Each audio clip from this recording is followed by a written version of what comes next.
Dear students, welcome to the new episode of Business Regulation classes.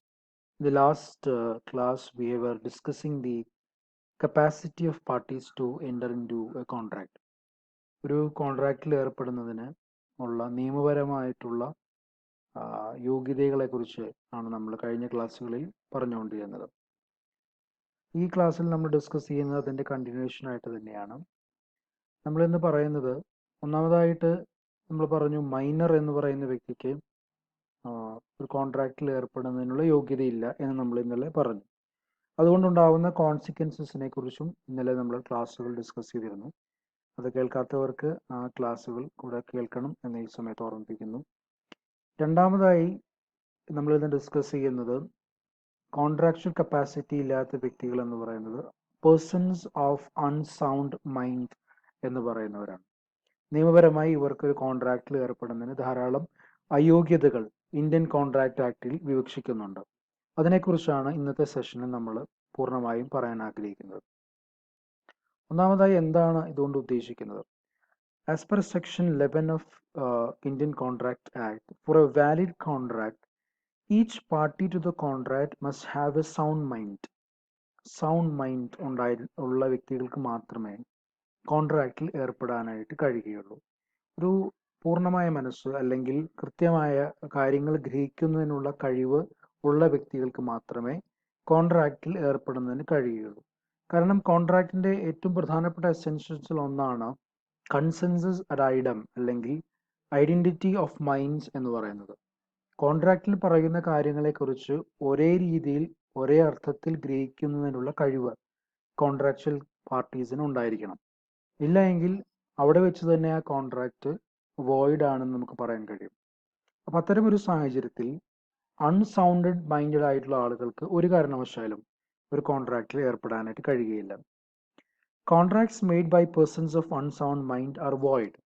നമ്മൾ മൈനറിന്റെ കാര്യത്തിൽ പറഞ്ഞതുപോലെ തന്നെ ഈ പറയുന്ന അൺസൗണ്ടഡ് മൈൻഡുള്ള ആളുകളുടെ അവരേർപ്പെടുന്ന കോൺട്രാക്റ്റിലും ഈ പറയുന്ന വോയിഡ് എന്ന കണ്ടീഷൻ ബാധകമാണ്.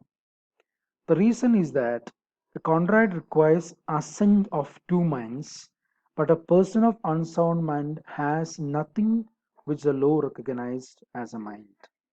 രണ്ടുപേരുടെയും പൂർണ്ണമായ സമ്മതവും ഒരേ അർത്ഥത്തിലുള്ള സമ്മതവും ഉണ്ട് എങ്കിൽ മാത്രമേ കൺസെൻസസ് അഡൈഡം ഉണ്ടാകൂ എന്ന് നമുക്ക് പറയാൻ കഴിയുള്ളൂ. തീർച്ചയായും ഒരു അൺസൗണ്ടഡ് മൈൻഡുള്ള ആളെ സംബന്ധിച്ചിടത്തോളം ഒരേ അർത്ഥത്തിൽ ഒരു കാര്യം മനസ്സിലാക്കുന്നതിന് ചിലപ്പോൾ സാധിച്ചു എന്ന് വരികയില്ല. അവരുടെ മാനസികാവസ്ഥ അതിന് അവരെ പ്രാപ്തരാക്കുന്നില്ല എന്നതുകൊണ്ട് തന്നെ അവർക്ക് ഏതെങ്കിലും തരത്തിലുള്ള കോൺസിക്വൻസസ് ഫേസ് ചെയ്യേണ്ടതായിട്ട് വരികയും അവർക്ക് ഒരുപക്ഷെ പല നഷ്ടങ്ങൾ ഉണ്ടാവാനും സാധ്യതയുള്ളത് കൊണ്ട് തന്നെ അത്തരം ആളുകൾ വഴിയായി കോൺട്രാക്റ്റിൽ ഏർപ്പെടുന്നത് രണ്ട് പാർട്ടീസിനും ഗുണകരമല്ല എന്നതുകൊണ്ടാണ് നിയമം അവരെ അതിന് അനുവദിക്കാത്തത്. Unsoundness of mind does not mean weakness of mind or loss of memory. അതിനെക്കുറിച്ചല്ല ഇവിടെ പറയുന്നത്. It means not only lack of capacity to understand the terms of the contract but also lack of understanding to realise the effects of the terms of the contract. വളരെ പ്രധാനപ്പെട്ട കാര്യമാണത്. കോൺട്രാക്റ്റിൽ പറഞ്ഞിട്ടുള്ള അല്ലെങ്കിൽ വിവക്ഷിച്ചിട്ടുള്ള terms എന്താണെന്ന് മനസ്സിലാക്കാൻ അവർക്ക് സാധിക്കാതെ പോകുന്നു, ഒന്നാമത്തെ കാര്യം. രണ്ട്, അതിൻ്റെ ഫലമായിട്ടുണ്ടാകാവുന്ന കോൺസിക്വൻസസ് അല്ലെങ്കിൽ ഇഫക്ട്സ് അതെന്താണെന്ന് അവർക്ക് മനസ്സിലാക്കാൻ പലപ്പോഴും സാധിക്കുന്നില്ല. ഒരുപക്ഷെ ഒരു അൺസൗണ്ടഡ് മൈൻഡ് ഉള്ള ആള് അയാളുടെ പ്രോപ്പർട്ടി വിൽക്കുകയാണെന്ന് വിചാരിക്കും.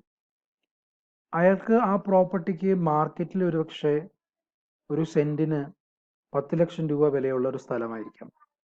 പക്ഷെ അയാളുടെ മാനസികാവസ്ഥയിൽ അയാൾക്ക് അതിനെക്കുറിച്ച് ഗ്രഹിക്കുന്നതിനുള്ള കഴിവില്ലാത്തതുകൊണ്ട് ഒരുപക്ഷെ 10 ലക്ഷത്തിൽ താഴെ, ഒരുപക്ഷെ ഒരു 5 ലക്ഷത്തിനോ 6 ലക്ഷത്തിനോ ഒരു സെന്റിന് അയാൾ ആ സ്ഥലം വിൽക്കാൻ തീരുമാനിക്കുമായിരിക്കും. അതൊരു പൂർണ്ണമായ മാനസികാവസ്ഥ ഉള്ള ഒരാൾ അങ്ങനെ ആഗ്രഹിക്കുകയാണെങ്കിൽ അത് നമുക്ക് അയാളുടെ ആവശ്യം കൊണ്ടാണെന്ന് മനസ്സിലാക്കാം. പക്ഷേ ഈ വ്യക്തിയെ സംബന്ധിച്ചിടത്തോളം അയാൾക്ക് ആ കാര്യങ്ങളെ സംബന്ധിച്ച് ഗ്രഹിക്കുന്നതിനുള്ള കഴിവില്ലാത്തത് കൊണ്ടാണ് അത് സംഭവിക്കുന്നത്. അപ്പോൾ അയാൾക്ക് അതുവഴി ഉണ്ടാകാവുന്ന നഷ്ടം എന്ന് പറയുന്നത് ഏകദേശം ലക്ഷങ്ങളോളം അയാൾക്ക് നഷ്ടപ്പെടുമെന്നുള്ളത് നമുക്ക് മനസ്സിലാക്കാം. അതുകൊണ്ട് തന്നെയാണ് ഇന്ത്യൻ കോൺട്രാക്ട് ആക്ട് അത്തരം ആളുകൾക്ക് കോൺട്രാക്റ്റിൽ ഏർപ്പെടുന്നതിനുള്ള ഒരു തടസ്സം നിൽക്കുന്നതായി നമ്മൾ മനസ്സിലാക്കേണ്ടത്. നമ്മൾ ഇനി നോക്കുന്നത് അൺസൗണ്ട് മൈൻഡ് എങ്ങനെയാണ് അറൈസ് ചെയ്യുന്നത് എന്നുള്ളത് നമുക്ക് നോക്കാം. ഏതൊക്കെ വ്യക്തികൾക്കാണ് അൺസൗണ്ട് മൈൻഡഡ് ആയിട്ട് ഇന്ത്യൻ കോൺട്രാക്ട് ആക്ടിൽ വിവക്ഷിച്ചിട്ടുള്ളത്? ഒന്ന് ഇഡിയോസിറ്റി അല്ലെങ്കിൽ ഇഡിയറ്റ്സ് എന്ന് പറയുന്ന ആളുകളാണ്. An idiot is a person with no intervals of saneness. He is incapable. His mental powers of understanding even ordinary matters are absent because of lack of development of brain. The agreement with an idiot is void. Idiot in the sense someone who is not having brain development. ശാരീരികമായ വളർച്ച മാത്രം ഉള്ളവരും മാനസികമായും നമ്മുടെ തലച്ചോറിനുള്ള വളർച്ച നഷ്ടപ്പെട്ട ആളുകളെയുമാണ് നമ്മൾ idiots എന്ന അർത്ഥത്തിൽ ഇവിടെ നിയമത്തിൽ പറയുന്നത്. അത്തരം ആളുകൾക്ക് കോൺട്രാക്റ്റിന്റെ കണ്ടീഷൻസ് മനസ്സിലാക്കുന്നതിനുള്ള ബുദ്ധിമുട്ടുള്ളത് കൊണ്ട് അവർ ഏർപ്പെടുന്ന എല്ലാ കോൺട്രാക്റ്റുകളും വോയിഡ് ആണ് എന്ന് നമുക്ക് പറയേണ്ടതായി വരും. ഒരു കോൺട്രാക്ച്വൽ കേസ് അത്തരത്തിലുണ്ട്. ഇതിൽ പറയുന്നത് A property worth about ₹25,000 was agreed to be sold by a person for ₹7,000 only.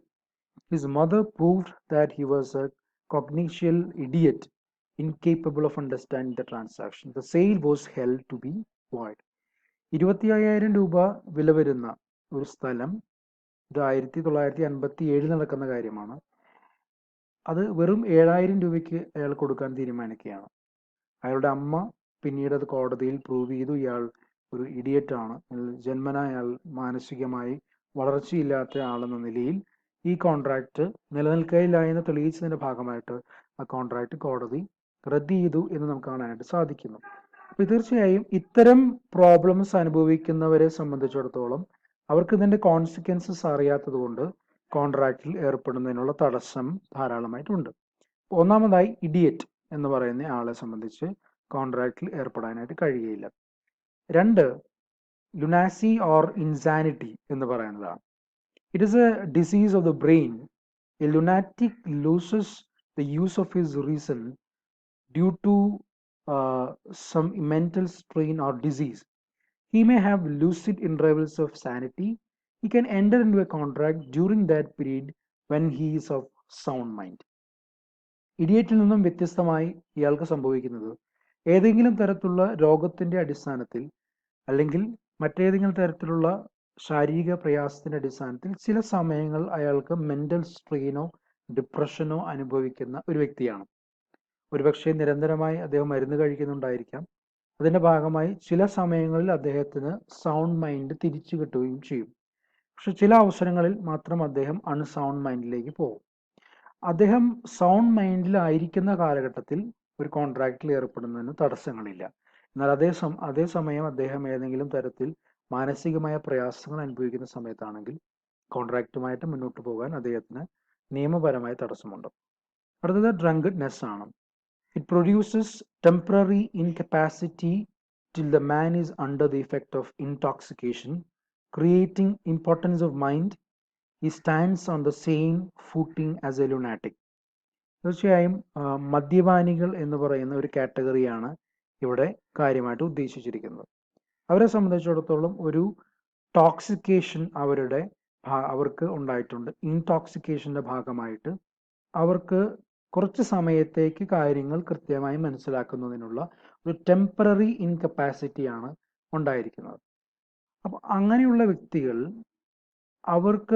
അവർ ഡ്രങ്കാർഡ്സ് ആയിരിക്കുന്ന സമയത്ത് അല്ലെങ്കിൽ ഇൻടോക്സിക്കേറ്റഡ് ആയിട്ടുള്ള സമയത്ത് അവർക്ക് കോൺട്രാക്റ്റിൽ ഏർപ്പെടുന്നതിന് തടസ്സമുണ്ട്. That is same as of lunatic. എന്നാൽ അതേസമയം മറ്റു സമയങ്ങളിൽ അവർ മദ്യപാനത്തിന് അടിമപ്പെടാത്ത സമയങ്ങളിൽ അവർക്ക് കോൺട്രാക്റ്റിൽ ഏർപ്പെടുന്നതിനുള്ള തടസ്സമില്ല. കാരണം അവർക്ക് കാര്യങ്ങളെ ഗ്രഹിക്കുന്നതിന് വ്യക്തമായി ആ സമയങ്ങളിൽ കഴിവുണ്ടായിരിക്കും എന്നുള്ളതിന്റെ അടിസ്ഥാനത്തിലാണ് അത്തരം ഒരു കാര്യത്തെ സംബന്ധിച്ച് പറയുന്നത്. മറ്റൊന്ന് ഹിപ്നോട്ടിസം എന്ന് പറയാം. It also produces temporary incapacity till the person is under the impact of artificially induced sleep എന്ന് പറയാൻ കഴിയും. ഹിപ്നോട്ടിസം എന്ന് പറയുന്നത് നമുക്കറിയാം, ഒരു വ്യക്തിയെ ആർട്ടിഫിഷ്യലായിട്ട് ഉള്ള ഒരു മയക്കത്തിലേക്ക് കൊണ്ടുപോവുകയാണ്. അദ്ദേഹത്തിൻ്റെ ഉപബോധ മനസ്സിലുള്ള കാര്യങ്ങളെ ഗ്രഹിക്കുന്നതിന് വേണ്ടി. അത്തരം ഒരു സമയത്ത് അദ്ദേഹം മറ്റൊരു സ്റ്റേറ്റ് ഓഫ് ലെവലിലായിരിക്കും. അദ്ദേഹം പൂർണ്ണമായി നിലവിൽ ഉള്ള അല്ലെങ്കിൽ വർത്തമാനകാലത്തെ സംബന്ധിച്ച് കൃത്യമായി മനസ്സിലാക്കാൻ കഴിയാത്ത ഒരു സാഹചര്യത്തിലായിരിക്കും. അത്തരം വ്യക്തികൾ ഹിപ്നോട്ടൈസ്ഡ് ആയിരിക്കുന്ന സമയത്ത് ഒരു കോൺട്രാക്റ്റിൽ ഏർപ്പെടുന്നതിനുള്ള തടസ്സങ്ങളുണ്ട്. അത്തരം വ്യക്തികൾ ആ സമയത്ത് അത് കോൺട്രാക്റ്റിൽ ഏർപ്പെട്ട് കഴിഞ്ഞാൽ അല്ലെങ്കിൽ മറ്റുള്ളവർ അദ്ദേഹത്തെ ഏർപ്പെടുത്തിയാൽ തീർച്ചയായും ആ കോൺട്രാക്റ്റ് വോയിഡ് ആണ് എന്ന് നമുക്ക് പറയാൻ കഴിയും. മറ്റൊന്ന് മെന്റൽ ഡീക്കേ ആണ്. It is an account of old age. കാരണം നമുക്കറിയാം, പ്രായമാകും തോറും മനുഷ്യന്റെ മാനസികാവസ്ഥയ്ക്ക് ധാരാളം മാറ്റം സംഭവിക്കുകയും അദ്ദേഹം കാര്യങ്ങളെക്കുറിച്ച് വേണ്ടത്ര രീതിയിൽ ഗ്രഹിക്കുന്നതിന് കഴിയാതിരിക്കുകയും ചെയ്യുന്ന സാഹചര്യങ്ങൾ പലപ്പോഴും ഉണ്ടാകാം.